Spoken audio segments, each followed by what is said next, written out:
As the Prime Minister of Israel addressed Congress, protests against the war in Gaza were held across the nation, including this one that you're seeing right here in Chicago. Prime Minister Benjamin Netanyahu now sitting down with President Joe Biden, Vice President Kamala Harris, and former President Donald Trump.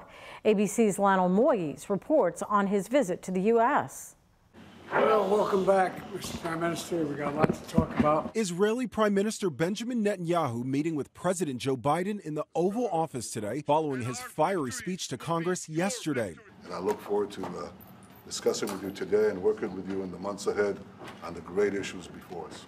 The meeting not open to the press, but the White House holding a briefing after. First and foremost, we'll be discussing how deeply and how strongly the president feels, we feel, that we've got to get this hostage deal in place so we can get a ceasefire. Netanyahu has been under intense pressure to find an end to the war against Hamas amid a growing humanitarian crisis. The Hamas-run Health Ministry saying more than 39,000 Palestinians have been killed in Gaza since the war began, and hundreds of thousands are facing starvation. Netanyahu Wednesday defending Israel's response to Hamas's October 7th attack without ever mentioning the word ceasefire. Israel will fight until we destroy Hamas's military capabilities, end its rule in Gaza, and bring all our hostages home.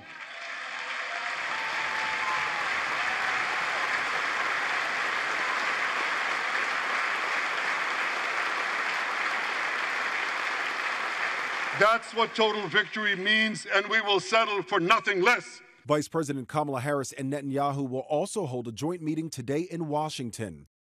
Israel's Defense Forces says it just retrieved the bodies of 4 more hostages and 3 IDF soldiers they say were all killed on October 7th. Lionel Moyes, ABC News, New York. The Health Ministry in Gaza says over 39,000 Palestinians have been killed in the war.